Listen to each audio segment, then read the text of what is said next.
সচিবালয়ের সামনে নিশ্চয়ই দেখেছেন কি ধরনের পরিস্থিতি হচ্ছে এবং আমাদের আজকের যে বিরোধী দলীয় নেতা তিনি তার একজন সংসদ সদস্যকে এভাবে গলা ধরে থাপ্পড় মেরে তারা মানে একটা কি ধরনের একটা নাটক তারা সাজাচ্ছে।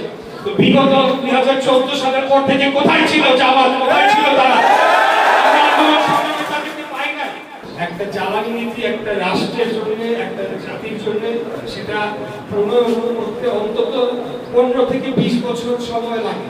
তো আমাদের আজকের মাননীয় প্রধানমন্ত্রী জনাব তারেক রহমান অত্যন্ত দক্ষতার সাথে এই জ্বালানি পরিস্থিতিকে মোকাবেলা করার জন্য সঠিক নীতিমালা প্রণয়ন করেছেন।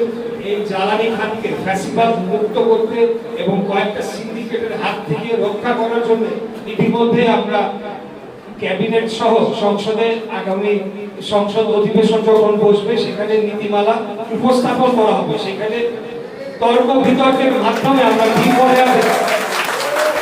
দীর্ঘমেয়াদে একটা জ্বালানি নীতিমালা প্রণয়ন করব, যেটি হবে রাষ্ট্রের কল্যাণে, যেটি হবে জনগণের জন্য। সেখানে কোনো কয়েকটি কোম্পানি বা আমাদের দল বা কয়েকটা সিন্ডিকেট সেখানে মুনাফা করবে, রাষ্ট্রের হাজার হাজার কোটি টাকা লোপাট করবে। সেই জিনিস থেকে মুক্ত করার জন্য যখন আমরা কাজ করছি তখন আমাদের এই যে সকল বিরোধী দল হিসেবে আজকে যারা আবির্ভূত হয়েছে তারা একটা বিশৃঙ্খল পরিস্থিতি তৈরি করার মাধ্যমে আমাদের এই কর্মকাণ্ড প্রত্যেকটি পদক্ষেপকে ব্যাহত করার চেষ্টা করছে।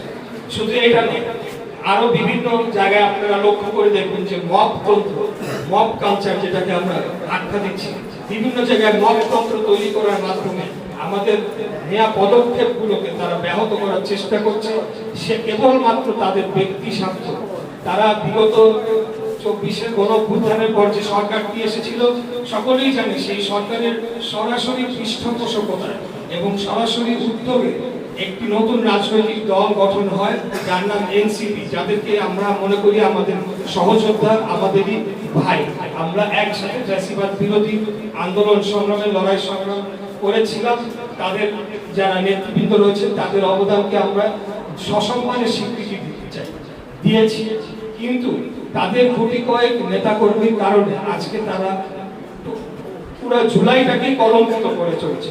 জুলাইয়ের সকল যারা শহীদরা রয়েছেন, আহত রয়েছে, তাদের পরিবারের জন্য তারা কি করেছে সেটা আমাদের প্রশ্ন থাকতে চায়। আমরা পদক্ষেপ নিয়েছি আগামী 19 তারিখ আমাদের 17টি মন্ত্রণালয়কে সমন্বিত করে একটি জুলাই কমিটির মিটিং হবে। সেই কমিটিতে আমরা শহীদ যারা পরিবার রয়েছেন, আহত যারা জুলাই যোদ্ধা রয়েছেন তাদের পুনর্বাসন এবং তাদের কল্যাণে এবং যারা আহত হয়েছে তাদেরকে আবারও কর্মক্ষম করে কিভাবে আমরা কর্মসংস্থান তৈরি করতে পারি সেই বিষয়ে আমরা সুনির্দিষ্ট কার্যক্রম নেব এবং সেটি আমরা সারা দেশে এই কার্যক্রমগুলো করা হবে।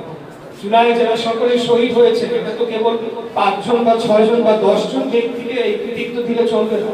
এখানে বাংলাদেশের আপামর জনগণ দল মত ধর্ম বর্ণ নির্বিশেষে এবং সবচেয়ে বেশি ক্ষতিগ্রস্ত হয়েছে বাংলাদেশের জাতীয়তাবাদী দল বিএনপি এবং আমাদের ছাত্র দলের 148 জন ছাত্র দলের পদধারী নেতাকে শহীদ হয়েছে কেবলমাত্র শুধু ছাত্র দলের, আর অন্যান্য সংগঠন বললেও বহু নেতা কর্মী সকলে আমি আর আমাদের আজকের প্রধান বক্তা সবুজ আমরা একসাথে কারাগারে ছিলাম।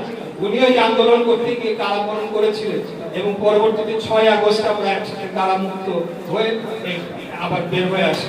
তো এইসব যারা আজকে আন্দোলন করার চেষ্টা করে বা আন্দোলনের নামে যে একটা অপ্রীতিকর পরিস্থিতি, আপনারা সচিবালয়ের সামনে নিশ্চয়ই দেখেছেন কি ধরনের পরিস্থিতি হচ্ছে এবং আমাদের আজকের যে বিরোধী দলীয় নেতা তিনি তার একজন সংসদ সদস্যকে এভাবে গলা ধরে থাপ্পড় মেরে তারা মানে একটা কি ধরনের একটা নাটক তারা সাজাচ্ছে।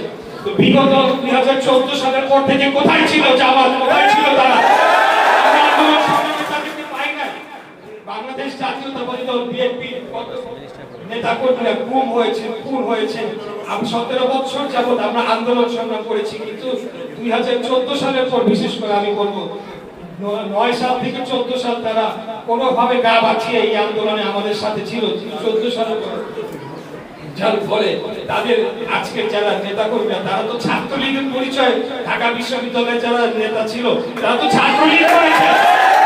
আমাদের ছাত্র দলের নেতাকর্মীদের উপরে যখন হামলা করেছে, মামলা করেছে, তাদেরকে অত্যাচার নির্যাতিত করেছে, অনেকে পঙ্গুত্ব বরণ করেছে, অনেকে গুম হয়ে গিয়েছে, আজকে তাদের পরিবাররা পথে ঘাটে কেঁদে বেড়াচ্ছে, তাদেরকে খুঁজে পাওয়া যাচ্ছে না।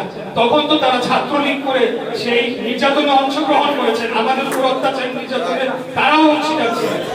আজকে যদি এসে তারা আমাদেরকে হুমকি ধামকি দেয় যে তারা নাকি আন্দোলন করে, তখন এগুলা শুনে পাগলেও হাসে, আমি বলবো পাগলেও হাসে।